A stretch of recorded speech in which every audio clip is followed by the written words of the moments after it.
Everyone, if I could get your attention, please. Good morning. Today is Tuesday, February the 4th, 2020. The time is now 9:30 a.m. This regular meeting of the Commissioners Court of Smith County, Texas is now in session, and the meeting is called to order. I declare that a quorum is present, that all legal notices have been posted, and the court is duly called. This morning, Commissioner Terry Phillips will lead our invocation and our pledges. Please stand. Dear Heavenly Fathers, thank you for your love and kind and mercies toward us, Lord. We just pray that you just bless everyone here today, Lord. We just pray that you just bless this Commissioner's Court, that everything that we say and do will be pleasing to you, Lord. And we ask that you just bless us all in Jesus' name. Amen. Amen.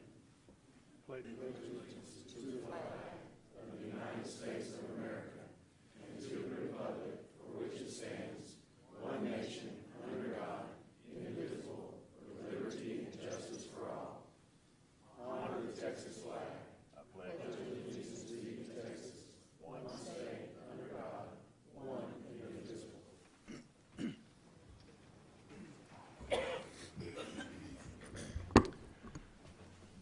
We are so appreciative that each one of you have taken time out of your day and your busy schedules to come be part of this Commissioners Court meeting, which we have every Tuesday at 9:30 a.m.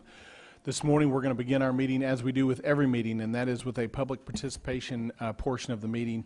We urge any citizen who would like to speak on any item that's listed on the agenda or to suggest a future agenda item to come and participate during this time. All that we ask is you fill out a public participation form, which is in the rear of the room, just right outside that first set of double doors. If you'll fill that out and hand that to Ms. Murphy, we'll get you called up at the appropriate time here at the beginning of the meeting or when that agenda item is called. This morning I've received several agenda items, public participation forms to speak on agenda item number 1. And so we're going to move right into agenda item number 1 and allow those people that have signed up on that agenda item to speak first. I'll call you up and give you 3 minutes, as the clock would say, and I'll be a little bit generous on that time, too, because I know we have a very important issue to discuss and also a lot of folks here that want to say some things about that. But please fill out a public participation form if you'd like to speak so that I have a record of that, and we need to put that in the minutes. Item number 1 on the agenda is consider and take necessary action regarding the application made by Tycon Ready Mix, LLC, to the Texas Commission on Environmental Quality for a permit to construct and operate a new concrete batch plant proposed to be located on County Road 139, which is Burkett Road. TSEC customer number CN 605-733-740 and permit number 159582. First person I'll call up to the microphone is Mr. Robert Burkett.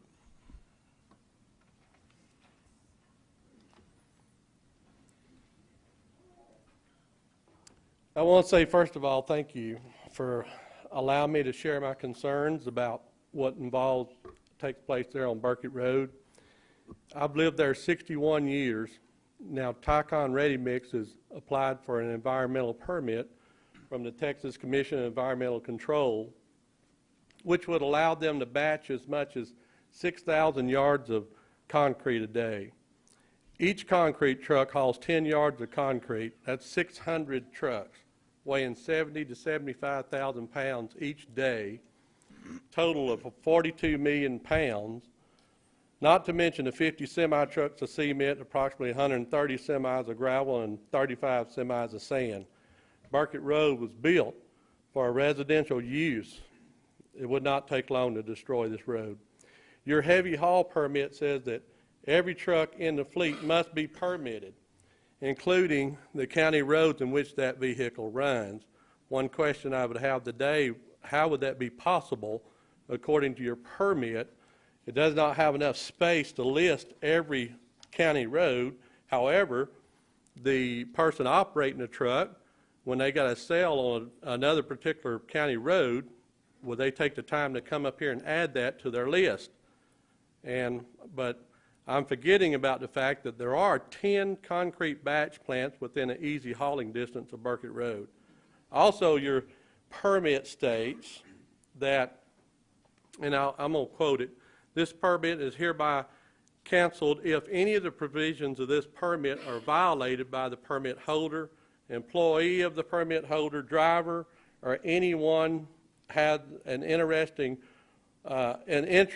whatsoever in the load or the vehicle for which said permit is issued.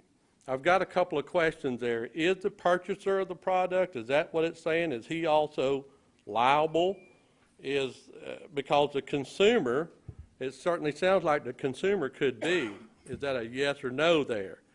Can we make the consumer pay also for the road if he's buying a product and someone's hauling it in? And can we make the company in which hauls it pay for a road according to that statement? Your permit, once again, allows the permit holder is responsible for liability of all damages whatsoever, natural roadbed, road surface, bridges, culverts, signs, structures, fences, trees, right-of-way, etc.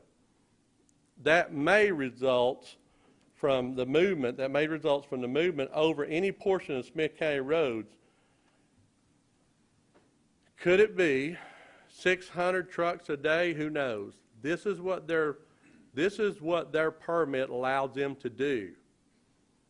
I would express to you that much weight on Burkett Road would destroy this road. It's 9/10 of a mile long. It's 4,752 feet in length. I did some research on Burkett Road. At a cost of $35 a linear foot, it would cost $166,320 to replace this road. I'm just making you aware of that. And my concern here this morning is that I just don't feel as though this permit should be permitted. So please, review this, do the right thing, and if you grant this permit, there goes Burkett Road. And I appreciate you listening. Thank you. Thank you, Mr. Burkett. Next up is Mr. Frankie Burkett, and by one point of clarification on that, I know we'll get into a lot more discussion here in a minute, but we actually don't grant or deny this permit application. It doesn't come through us, so I just want to be clear about that. But Mr. Burkett, you can go right ahead. Well, thank y'all. I lived on the road 2 more years than my brothers.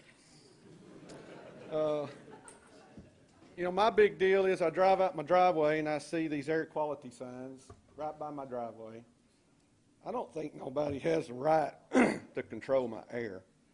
But, you know, we're going to get into permits. My wife holds a permit through the state of Texas for wildlife. You have to have the game warden come out and check. You got to be in an isolated looking area. We spent money on cages. And for instance, y'all live in Holly Tree, cut down a tree, and some little baby squirrels, they're going to die. They get on the internet, they look under the state, they find my wife and other people, and she gets these little squirrels and bottle feeds them. And, you know, it's not like she goes to bed at 10, gets up the next morning, drinks coffee. They got to be every 4 hours. I couldn't do that. And there's no way. She's got a big heart. She raises them, puts them in these cages. They got release doors up in the corner. They got to have a safe environment. I've got bamboo in my yard. Tarzan couldn't get through. You got me? So Blake back there will interview me pretty soon. You'll get a picture of the cages, a picture of the land, and my house is most affected. It's in my backyard. I don't know who these guys are. They pay that much, but we got a neighborhood, not a concrete place. And I will do legal action if, with my wife, she's had asthma for 20 years, if something's not done about it. So, you know, it's just not right to steal my air. I can live with the noise, the lights, but when she releases these animals, they're supposed to be in a safe environment. Most of them are nocturnal, possums, coons. The squirrels, I live in a pecan orchard. They're not going to go nowhere. So these animals at night, they got lights, concrete trucks, and these people start at 2 in the morning. Well, she may have to give up her permit. If she has a state permit, why does this guy get a state permit? So, and I'm going to get in touch with PETA, anybody I can on this. Thanks. Thank you, Mr. Burkett. Dr. Kathy Glenn. Glim, I'm sorry. I read that incorrectly.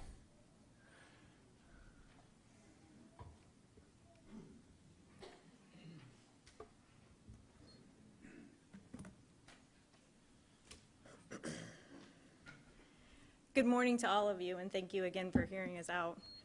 Again, my name is Dr. Kathy Glim. My doctorate of pharmacy is from the University of Washington, and I have an undergrad in chemistry. I currently work as an emergency medicine pharmacist at Christus Mother Frances Hospital. My husband, our 8-month-old daughter, and I just live over 440 meters from the proposed site and would be within range for the particulate matter. I understand that this court doesn't review particulate matter, but I wanted to talk about how our community will be affected. So, particulate matter is a mix of particles or pollution that cannot be seen by the eye. These particles can be made up of dust, metal, soil, organic materials. The EPA follows this to include it for the air quality index, and the amount of particulate matter that they'd use is 2.5 and 10. So the PM of 10 have a diameter that are 10 micrometers. So dust, pollen, and mold. The PM of 2.5 are the fine inhalable particulates with a 2.5 micrometers. So to give you an idea of what that is, a strand of hair is 70 micrometers. So as you can tell, that's 30 times more than the pollution that could go into the air. The TCEQ is usually the ones that monitor the Texas air quality. And for example, last night I wanted to look at what our air quality in this area was, and it was good. There was a couple areas in Texas that were moderate, so I researched a little further as to what made them a moderate risk for pollution. And one of them was in South Texas, and it stated that light smoke from Mexico increased the air quality to a moderate risk. So if you think about that, across the border in Mexico was affecting our air pollution here. So this concrete batch plant would be closer proximity to the Burketts and Foxwood and all of our communities, including my own, that would have these particulate matters that would be able to increase that. I know I was talking about smoke, not the same as concrete dust. However, you got to remember that concrete's made of particulate matter as well. Per the EPA, there's no evidence for a safe level of exposure or threshold with no adverse effects occur. There's a large Medicaid study for children showing exposure to these particulate matters increase the incidence of lung issues and eventually increase the asthma and COPD. Aside from the dust, Mr. Burkett talked about all of the trucks, so you got to think about the diesel emissions that are coming from those trucks along our road lines. There are regulations from TCEQ, but most of it's focused on particulars or particles that you can see and not the ones that you can't. I know this topic is more appropriate for TCEQ, but I wanted you to know how passionate our community is. Thank you. Thank you, Dr. Clem. Thank you. Garrett Beardsma. I apologize, I mispronounced that. Boersma, come on up, Garrett.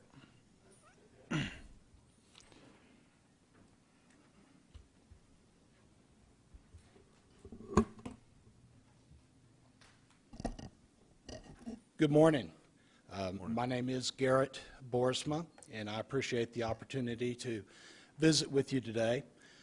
My wife and I live in the Flint area, and we're addressing the issue of the concrete batch plant because we're concerned with how that's going to impact our community. Let me first start by saying that last Saturday there was a meeting in the area at Grace Community Church where hundreds of local residents and Smith County constituents met and discussed and addressed this issue.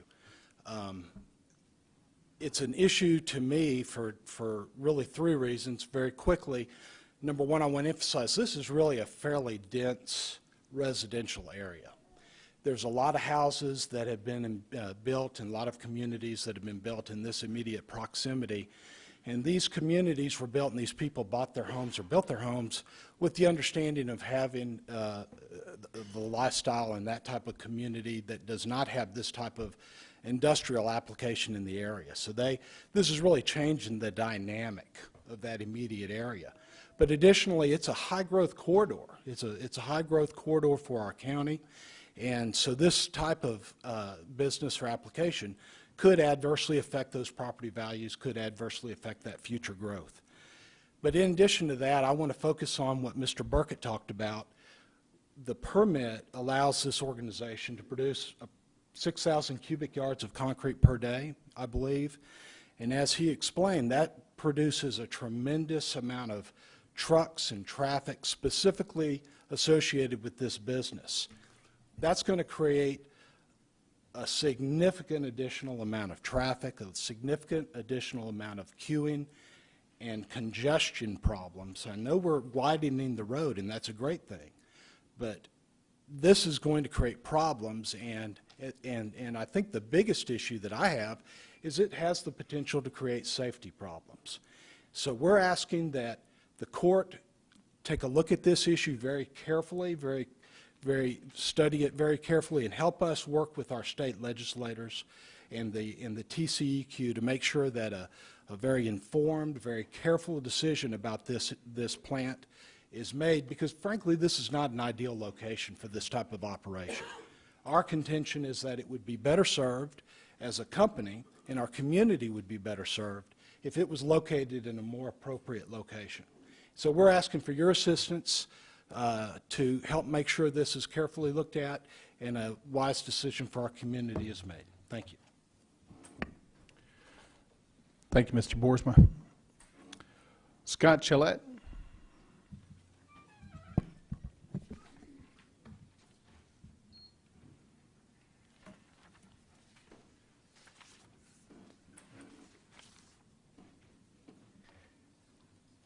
County Commissioners, Your Honor, I'd like to introduce myself. My name is Scott Gillette. I'm a board member for Foxwood Subdivision, which sits directly across the street from the proposed Tycon dry batch ready mix plant. So as you can imagine, we have a lot of interest in this project. On behalf of my family and all of our neighbors, we are worried that the quality of life that we invested in when we chose our neighborhoods will be taken away from us. Here's what we learned about what we can expect from the Tycon plant is built. Today, you may have heard about many different concerns, too many for me to list, and I only have 3 minutes. We as neighbors all share in the same concerns, like the ones I would like to talk about today, and that is the quality of life, our lives. Now, when we talk about our quality of life, I should mention that we all moved in our homes because of the peaceful living. See, in our neighborhoods, you could walk around most evenings and all throughout the weekends, and you would find kids playing in the yards or riding their bikes to their friend's house, people jogging, bike clubs, biking alone. We do annual get-togethers, and we talk in the front yards often. It kind of reminds me of the times when you and I grew up, where we had no choice but to go outside because we didn't have these video game systems. If Tycon has its way, those kids won't play outside anymore, and those neighbors won't be neighborly, as we have grown to be accustomed to, because no one will want to go outside anymore. Why? Well, it's simple. There's carcinic dust pollutants flying around throughout the air. There's noise that this plant will emit, so the quiet neighborhood that we all bought into isn't so quiet. I didn't even mention the lights. They'll light up the skies so bright you would almost think this would rival standing in Times Square. Does anyone know what time these plants normally start? It's between 1 and 2 a.m. Could you imagine the noise the Tycon plant will make in the still of the night? How's it going to affect those kids that are trying to rest up for those important standardized testing or finals the next morning? The last thing I want to leave you with is the issues with the water pressure in Flint. Our water pressure is very weak, especially in the summertime when people regularly water their lawns. Right now, it takes forever to fill a bathtub or from doing simple tasks that we take for granted. So we don't even want to think about how Tycon's going to affect our water and that supply. I'll wrap it up real quick. At 50 trucks per day, that's 1,650 gallons that they would use.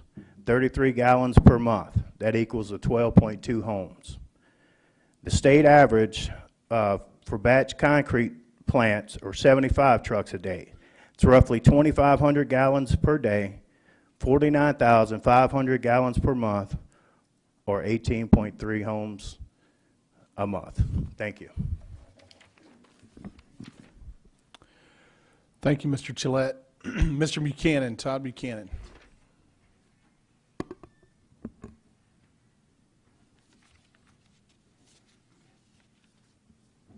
Your Honor, my name is Todd Buchanan, and I live in Forest Glen South subdivision at 11410 Cedar Glen in Flint.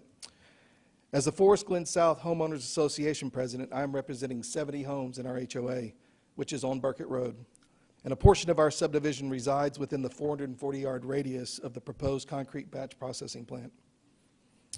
Your Honor, there are 3 HOA subdivisions and approximately 25 homes on Burkett Road between County Road 140 and FM 2868. Based on our research, there are approximately 240 homes, an average of $300,000 in value, and a total investment of $70 million. Your Honor, this just represents the homes that are on Burkett Road. It does not include the other homes and subdivisions in the 1-mile radius that will be impacted. Your Honor, home value is a large percentage of a family's net worth, typically 25 to 40%. I implore you to consider the impact that would occur if 240 families experienced a minimum of 20 to 25% loss in value on $70 million. The immediate response of this community, the day they filed the permit, is a clear indication that no prospective homeowner would want to live next to a batch processing plant, and our 25% estimate is likely highly understated. Your Honor, please additionally consider the impact to Smith County from a lost and appraised taxable value on $70 million.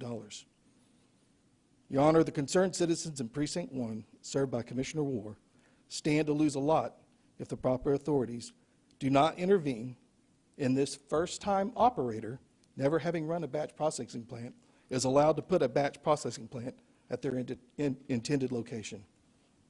Thank you. Thank you, Mr. Buchanan. Dr. Ronald Masters.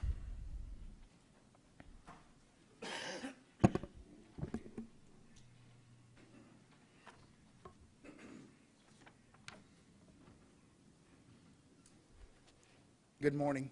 Morning. Thank you for allowing me to speak today about air quality concerns.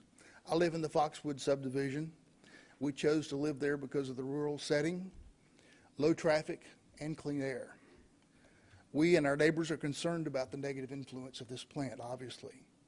Concrete batch plants influence air quality in the following specific ways.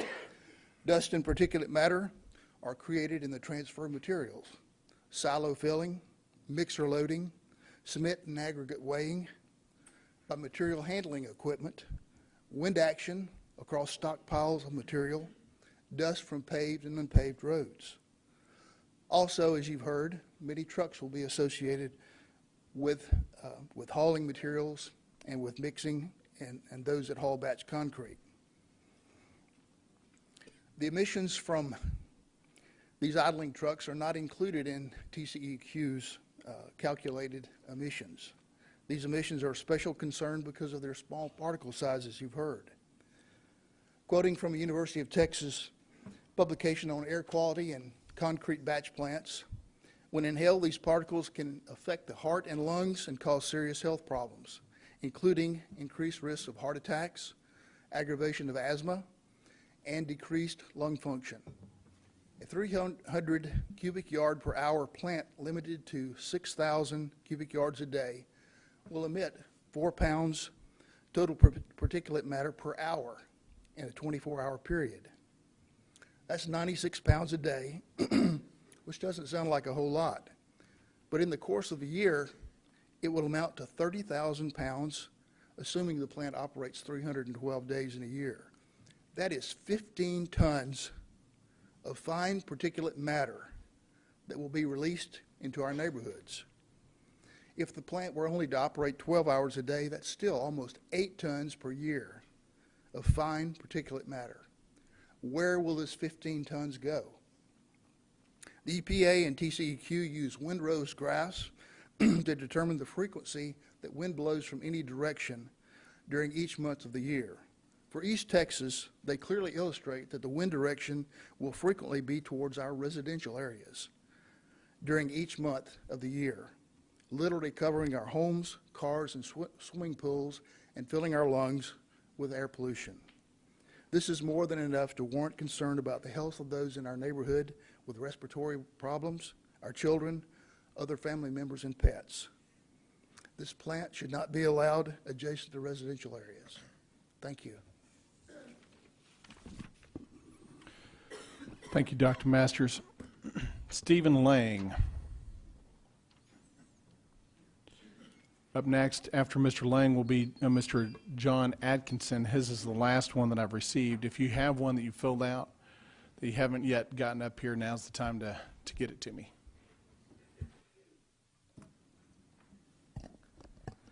Good morning. Honorable Judge Moran, Commissioners, for the record, my name is Stephen Lang, and I'm representing myself and the families of the Wood Hollow subdivision.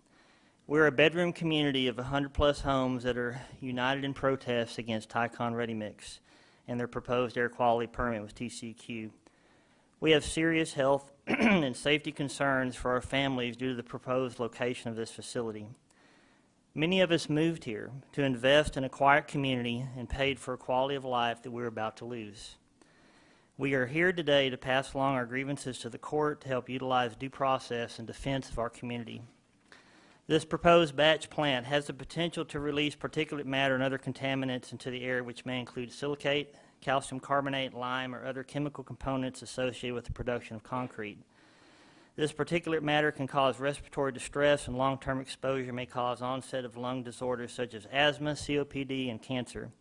It can also lead to the onset and complication of allergies, including that of the eyes, and irritation from excessive flow of matter in air. These same contaminants can negatively influence runoff and stream water chemistry that affects fish and wildlife resources. Industrial development in this area is unacceptable. This plant will greatly influence traffic patterns, as we have heard, on Burkett Road, Spruce Hill, and FM 2868. Potential hours of operation would be from 1:30 a.m. until 8:30 p.m., minimum 5 days a week. In addition to road damage and vehicle damage from debris on the road, noise and light pollution will render mute the very reason that many of us moved to this community. I expect to be united today with other subdivisions and concerned citizens over 340 homes within this radius, some directly across the street from the proposed entrance, less than 300 feet away. 2 are immediately adjacent, one north and south. The site is next door to one church, within 1,800 feet of another and 2,800 feet due north of a community campus which averages 1,400 worshipers on a Sunday morning. This plant will lower personal property values and may end up being a liability to our portion of the county, as we have heard. We could see property values drop 15 to 20% and end up being a liability to our residential community. My wife and I just moved to Flint in 2018, taking 8 months to find a secluded neighborhood in which we plan to retire, close to family, school, work, and church. We feel this will negatively affect the area just when positive growth is coming with the widening of Old Jacksonville Highway, our new fire station just a few blocks away, and we were looking forward to much of this, but not this plant. This protest and list of detrimental impacts to the environment, health, safety, and personal property has been forwarded to all related public officials for tax collection, noise, traffic, and wildlife of which they may have jurisdiction, to exercise whatever legal means or influence afforded in this matter. So I'd ask the members of the court and other representatives of the people, and mostly important, Tycon, to put people first before profit, to follow the spirit of the law rather than the letter. The letter says this plant may exist in unincorporated areas of the county that are not zoned. It may exist within a statutory distance of influence to personal property and is loosely aligned with allowable environmental limits that have undetermined effects based on length of exposure. so it meets the minimums. It's just good enough, but it's not the best site, nor is it in the best interest of the residents of Flint and Smith County. I asked the site executives, I asked the executives of Tycon, would you live within 440 yards of this plant? Would you allow this activity within the residential communities of your hometown of Cypress, Texas, shadowing your families and your children? I think not. And I finish with Proverbs 21, verse 2. Every way of a man is right in his own eyes, but the Lord weighs the heart. We appreciate any help you could provide us, and thank you for your time and listening to our concerns. Thank you, Mr. Lang. Mr. Atkinson.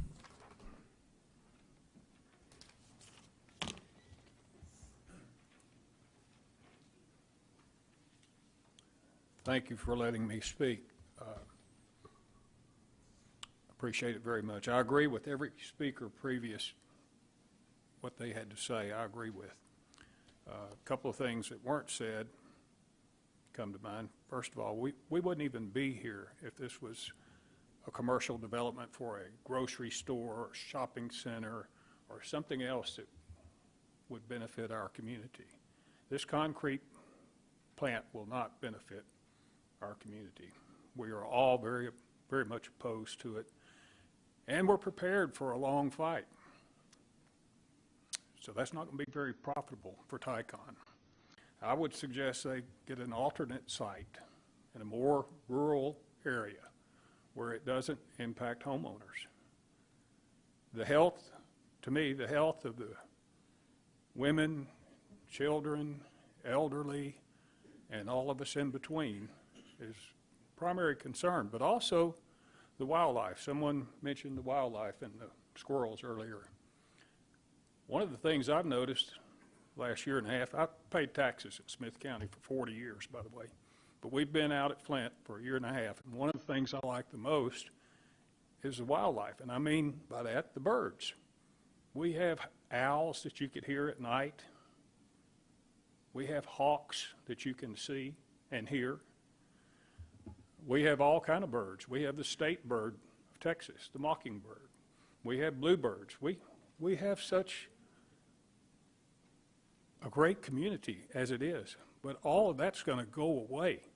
When you pollute the air, you're not only hurting people, but you're hurting the birds. We won't have mockingbirds or hawks or owls. The contaminants will drive them away. So I'm strongly opposed, and the only thing I can add that wasn't said was I talked to someone that was in the concrete business at one time, and he said, well, they will use water to water down the ingredients, but you know, that doesn't last long. We have a lot of heat here in Texas, and that'll evaporate, and there'll still be plenty of dust. I drove past a plant over on 155 yesterday, and you could see a haze of pollution all around that plant over there. So the same thing will happen with us. They'll spray water on it occasionally, but it'll evaporate. The noise is something that's going to be a big factor. All the forklifts and trucks making that obnoxious sound that trucks and forklifts make when they back up, that is going to be night and day. And people that are sensitive or have keen hearing, they're not going to be able to sleep. They're not going to be able to go to sleep or stay asleep. It won't affect me too much because I'm hard of hearing, but everybody else will be. It's just not good, and an alternate site needs to be considered by the Tycon people. Thank you very much for your consideration and for Tycon's consideration for not building this plant here. Thank you. Thank you, Mr. Atkinson. I've received no other public participation forms with respect to this issue, so I want to open it up to discussion by the court. Commissioner Warr, I'm going to come to you. Judge, I think there may be one more wanting to turn in. Come on up.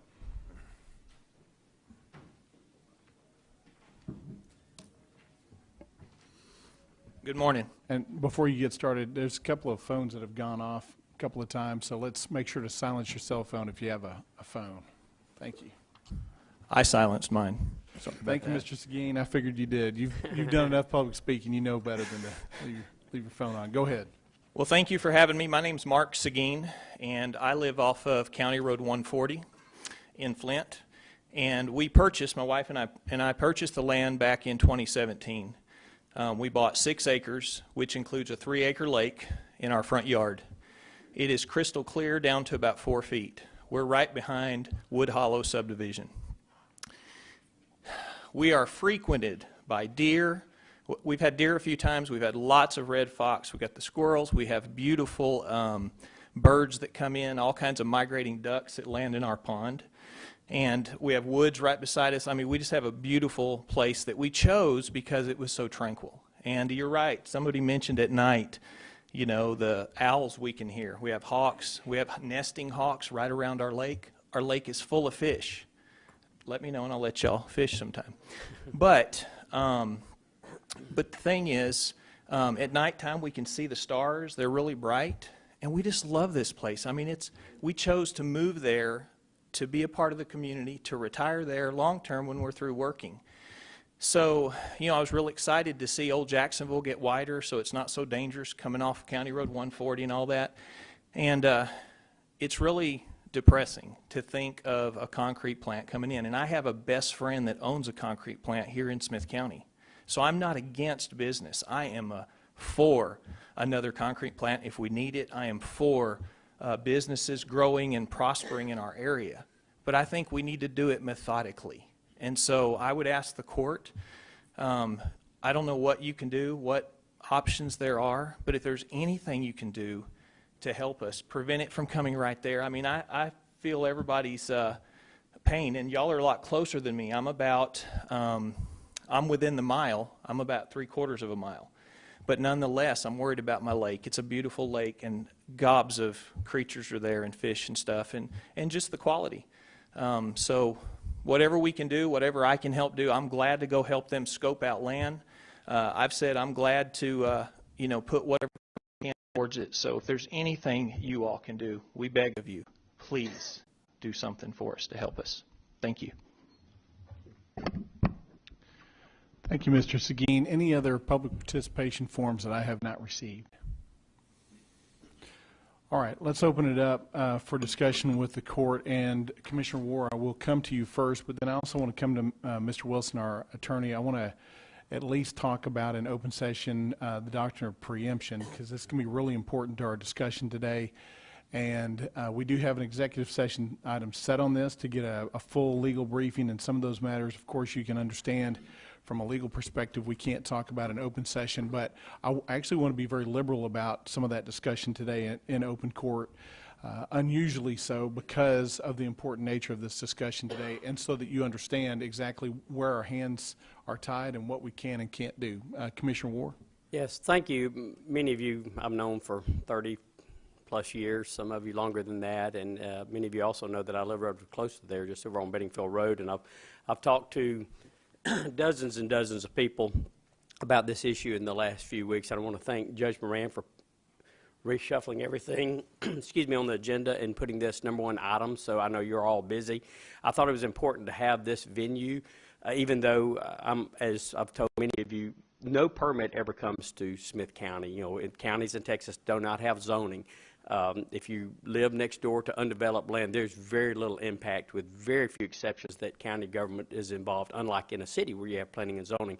But I think the testimony that I've heard, certainly the letters that have been written have been very well written. You've got some great spokesmen like Todd, and I think if you enter those in, and I'm no expert in it at all, but with the TCQ and the influence that you would have just in the sheer numbers, I've got to believe that would encourage the company to at least explore the options of moving to a more industrial area.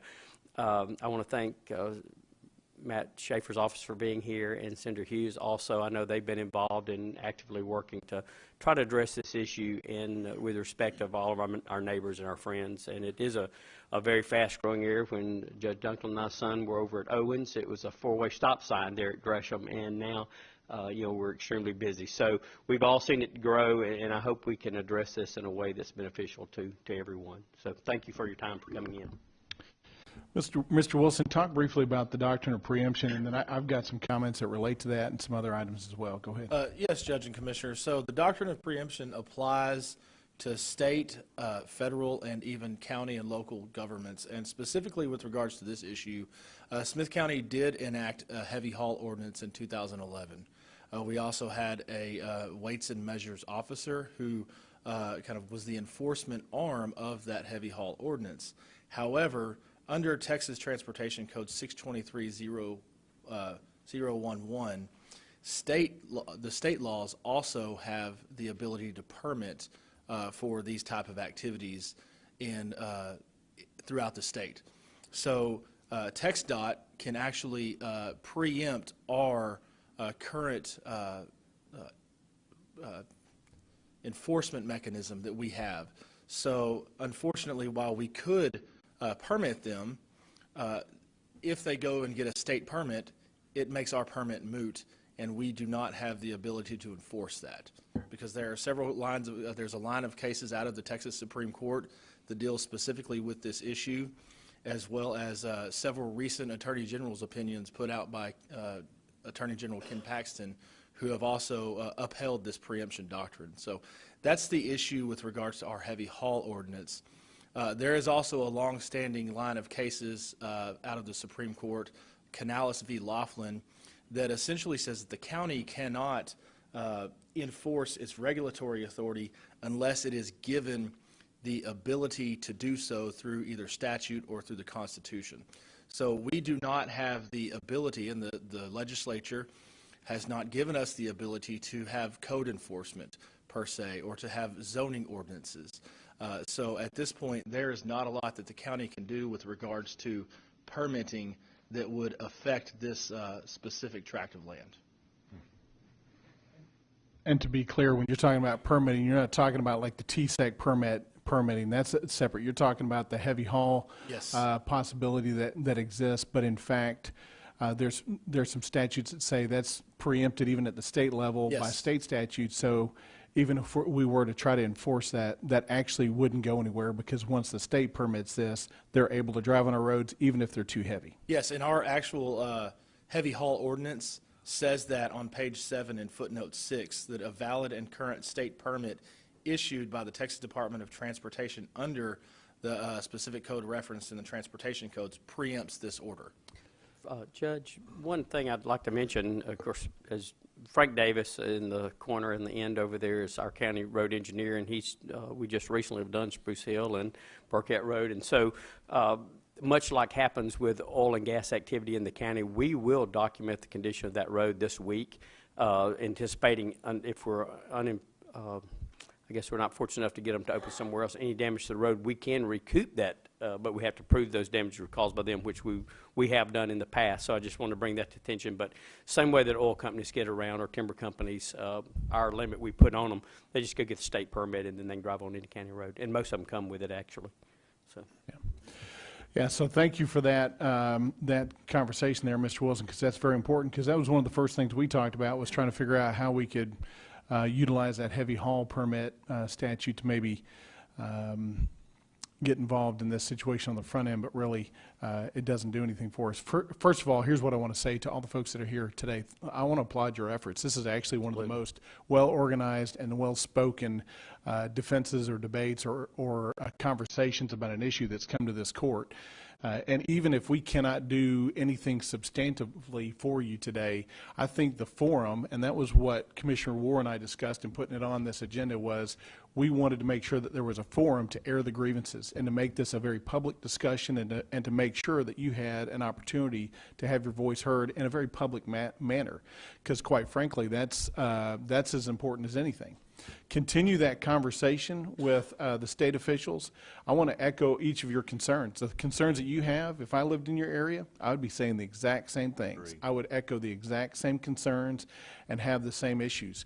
Here's what I want to touch on as a county judge, because I think this goes to a larger issue that I want to be able to communicate today, and that is not just the doctrine of preemption, but this issue of local control.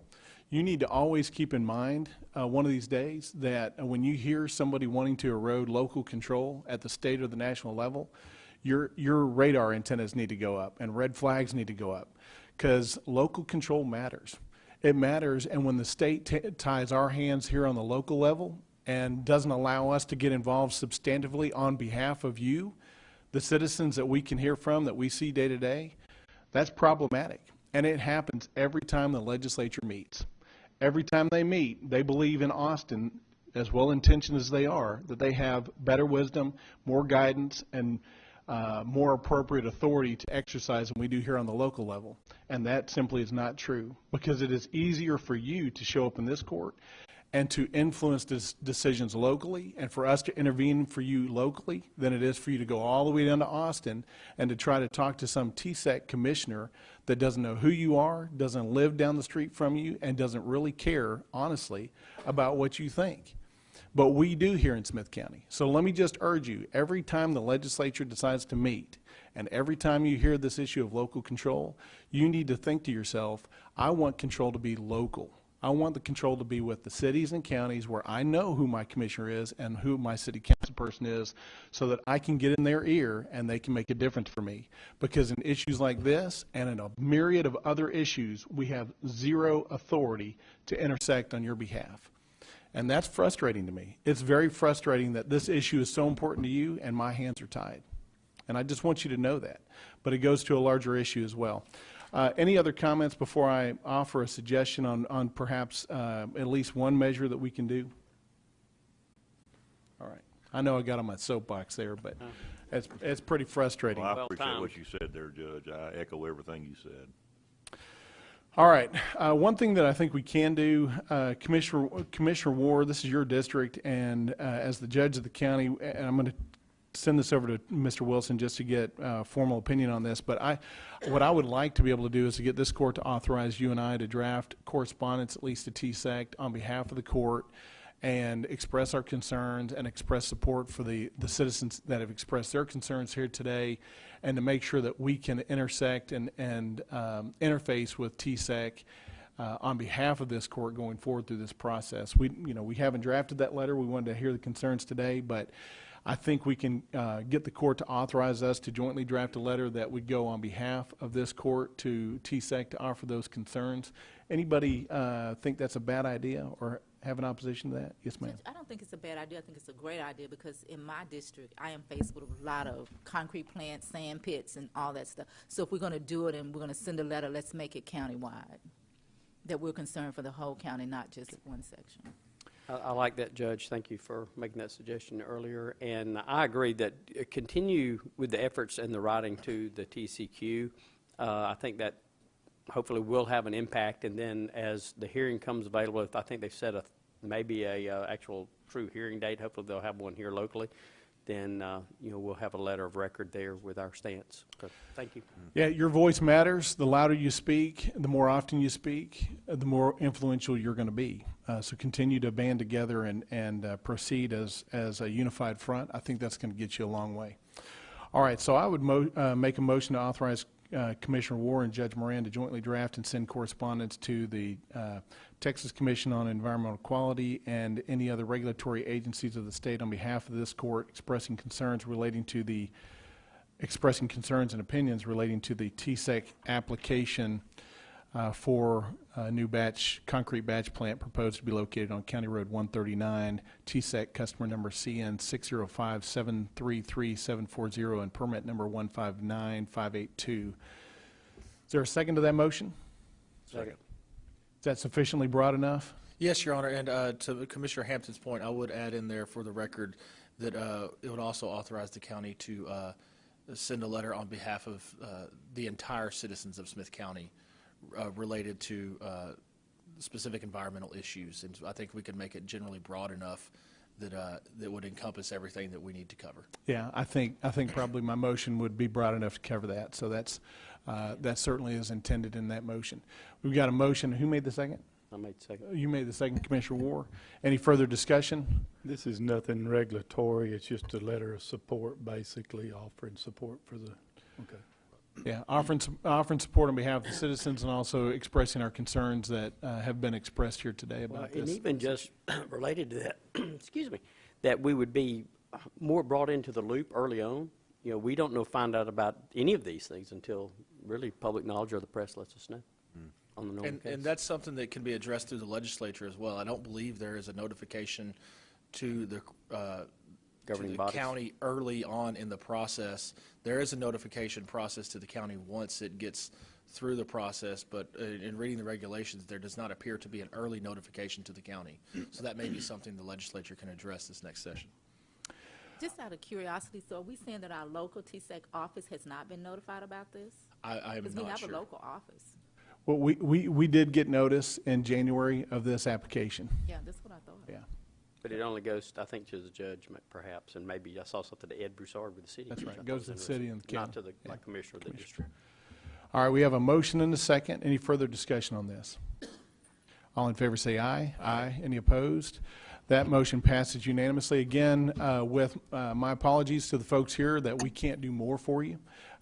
This is not something that we regulate. The state does not give us that authority, and the state is the one that either is going to give it to us or not, and they have not given that to us. So we'll do our best to keep you in the front of our mind and communicate your concerns to the state level, but march forward. Okay? Thank you for being here today. Item number 2 on the agenda is consider and take necessary action to approve an order authorizing Texas Independence Day fireworks sales within Smith County pursuant to Texas Occupations Code Section 2154.202H2. Mr. Wilson? Yes, Judge and Commissioners, this is a standard. I'll wait a little bit until the room clears. We'll wait just one moment while our guests exit.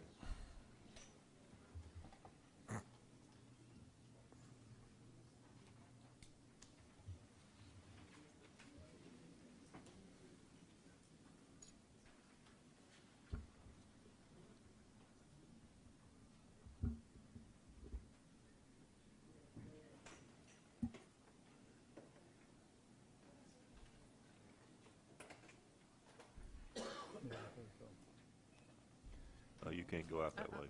No, sir, no. No. I'm not with him. I don't want to leave him. I don't want to have any support. Okay. I wasn't going to say I agree with him. Okay, because I'm not there. I mean, I got afraid the chicken people going to be up there now, but the flies and all that, we're going to do the same thing with them.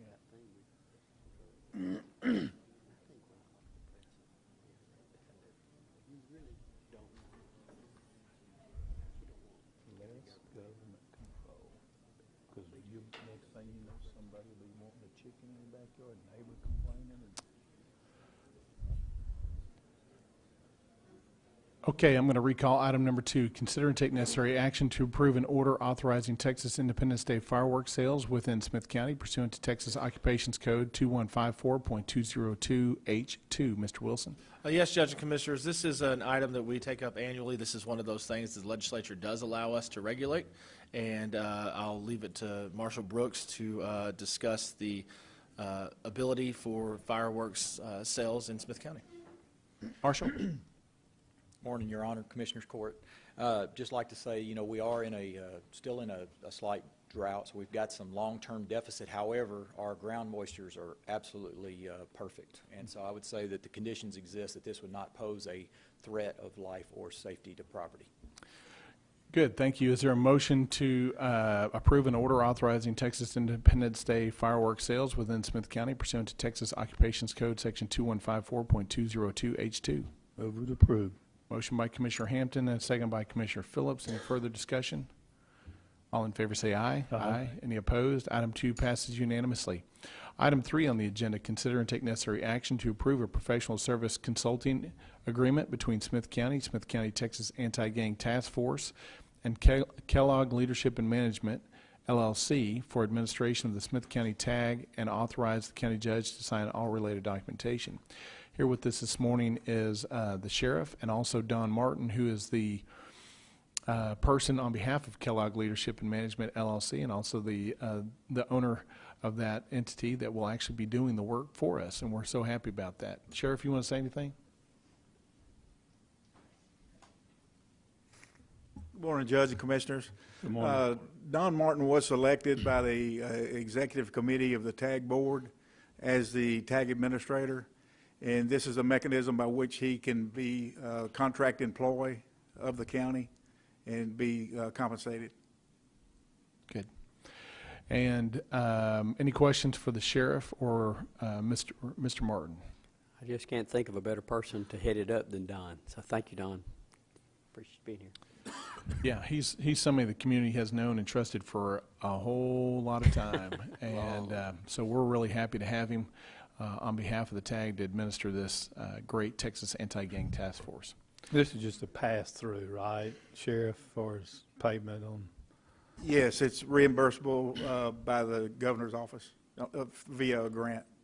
Just out of curiosity, when that thing gonna be up and running? Is it up and running yet? We have a meeting next Monday with everybody that's going to be involved and be actually housed at the TAG, as well as their administrators from each separate department. After that, we look to be fully operational probably March 1st. Brookshire's was very generous in remodeling the facility, and we have the last furniture moving in, I believe, this Friday. Good. Is there a motion to approve a professional service consulting agreement between Smith County, Texas Anti-Gang Task Force, and Kellogg Leadership and Management LLC for administration of the Smith County TAG, and authorize the county judge to sign all related documentation? So moved. Motion by Commissioner Warr. Second. Second by Commissioner Nix. Any further discussion? All in favor say aye. Aye. Any opposed? Item 3 passes unanimously.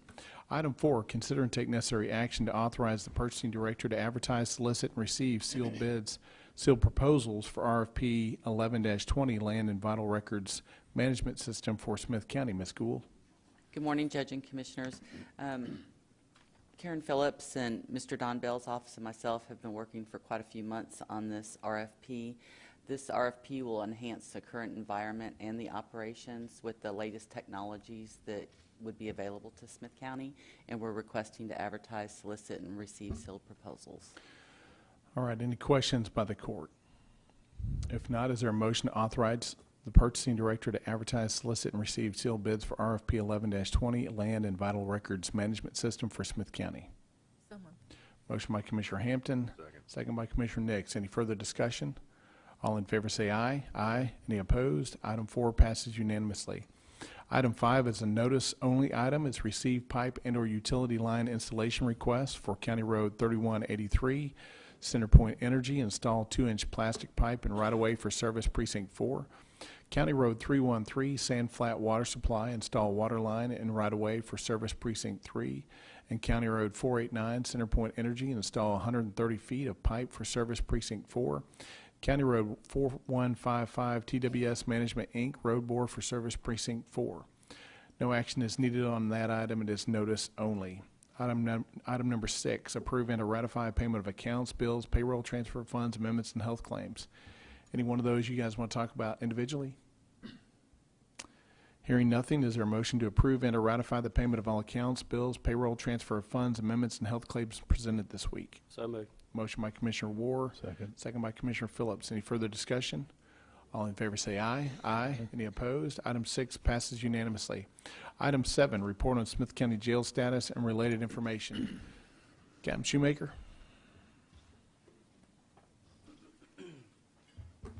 Yes, sir, Judge, Commissioners. We have 70 for our federal count, 896 for Smith County count. We have 2 out of county. TDC chain we have scheduled as 8. Paper ready we have 18. Our peak population, which was on 2/1 of 20, was 921. Pro violators we have 28. Pro violators with new charges we have 56. Child support we have 7. Child support with new charges we have 1. Pretrial misdemeanors we have 54. Pretrial felonies we have 469. Inmates at the emergency room we have 3. And we have 32 openings. Any questions for Captain Shoemaker? Okay, hearing no questions for Captain Shoemaker, that concludes our every portion of our meeting except for executive session. And before we go into executive session, I'm just going to ask if there's any member of the court that needs to go into executive session to talk about that item. Number 8, deliberation consultation with attorney regarding the proposed Tycon Ready Mix LLC proposed facility on County Road 139, TSEC customer number CN 605733740 and permit number 159582. And I'll pose that. Mr. Wilson, if there's more that you want to say to us, we can do that. Or if there's a member of the court that has a question, we can go into executive session to do that. If not, we've talked about some of that in public. We don't have to do that. And it's up to y'all. There is a little bit more information that would not be extensive that I can individually talk to each commissioner about if they have an interest in it. Otherwise, I'll leave that discretion to y'all. Well, I tell you what, let's do a short executive session. I doubt that it's going to last very long, but let's get the remainder of that information to the court. Generally, so for purposes permitted by the Texas Government Code, Chapter 551.071, we're going to go into executive session under specifically Texas Government Code Section 551.071 for consultation with our attorney under the item I just read into the record. When we come back in open session, we're not going to have anything to do but just adjourn. You're welcome to stick around. I bet this will last less than 5 minutes probably. So let's clear the courtroom. We stand in recess.